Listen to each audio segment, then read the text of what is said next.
Hello, everyone, and welcome back to the Language Arts Gallery. Today, we're going to continue talking about an opinion essay. In our last lesson, we talked about the features of a good opinion essay, and we brainstormed ideas for our own opinion essay. Now, remember, we said for our essay, we're going to be writing about artificial intelligence, and the writing prompt that we're going to be addressing is, do you think people who rely on AI to complete their daily tasks are becoming too dependent on this technology? So let's start by reviewing what exactly an opinion essay is. We said a good opinion essay directly states your opinion. It gives reasons to support your opinion, and each reason is developed by giving details, facts, and examples. And we said that it's organized into an introduction, a body, and a conclusion. Remember, we said good academic writing has a beginning, a middle, and an end. So today, we're going to talk about writing a great introduction. So let's look at this example from our mentor text. This is the introduction from the mentor text that you saw in lesson 1. So I'm going to go ahead and read this. It says, imagine sitting down to play a video game and just watching a robot beat every level for you. It might be fun to see the high score, but you didn't actually learn how to play. This is exactly what happens when we let artificial intelligence, or AI, do all of our thinking.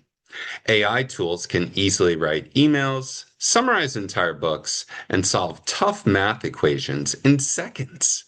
However, relying on AI prevents us from practicing critical thinking, weakens our real world communication skills, and makes us completely helpless when technology fails. Humans need to do their own work to truly be successful. So, I don't particularly love this introduction. We're going to talk about how we can make it better. But right now, I want to talk about what a good introduction should include. We want to hook the reader with our first sentence. We want to introduce the topic we're talking about. We want to give the reader a roadmap. At this point, this lesson is aimed at fifth grade students, so we can begin introducing the concept of a thesis map if we want to. A thesis map and a roadmap are essentially the same thing. We're letting our reader know where we are going to go in the body of our essay. And then we want to state our thesis.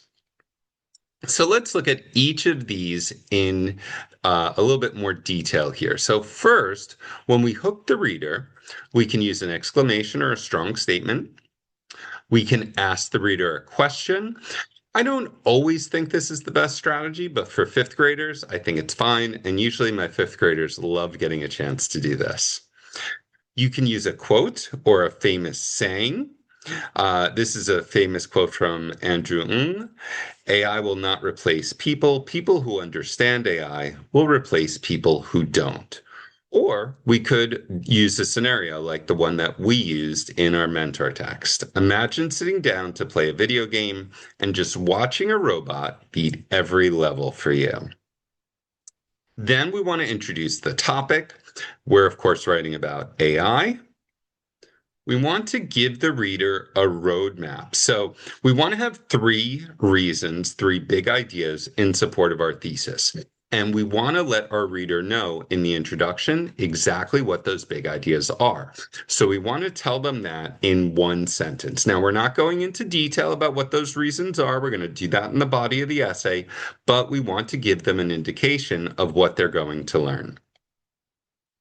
Then we want to state our thesis clearly and directly for the reader. Remember, English academic writing is direct. So we want to tell our reader exactly what our opinion is. And we can use language for stating our opinion.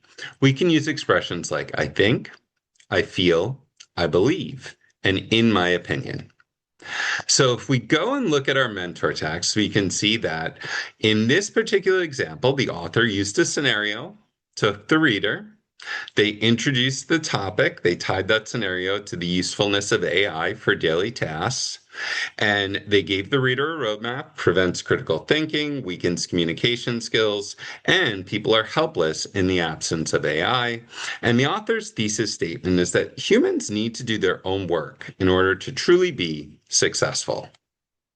So we want to make this better. Now, I don't particularly love this scenario for the hook. I think it's a little long, and that's one of the drawbacks of using scenarios. You need to present a situation, and you have a very short time to get the reader's attention. I love using a strong statement. I do even love asking a question, especially at this grade level. I think it's a great way to draw the audience in.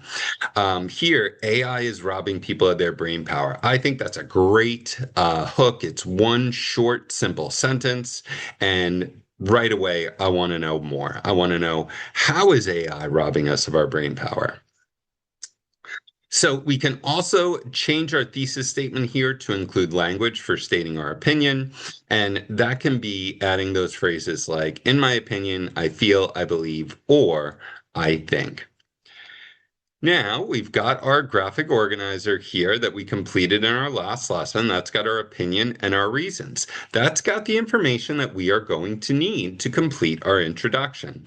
So we can use that graphic organizer, source that for important information as we complete this graphic organizer, which is included in my lesson here, on how you can write a great introduction. We've got our strategies for hooking the reader. We are going to introduce the topic, give our roadmap, and then state our thesis. And once we get all of that together there, we can put that together in our introduction. Okay, so students can then work independently on their graphic organizers. Then they can come back and share what strategy they use to hook their reader. And if they feel comfortable, they can go ahead and read their entire introduction to the class.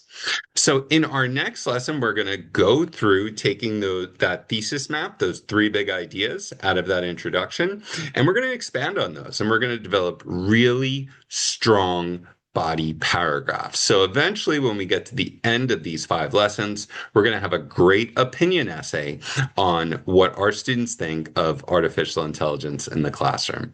So thank you so much for joining me here at the Language Arts Gallery, and I'll see you in our next video.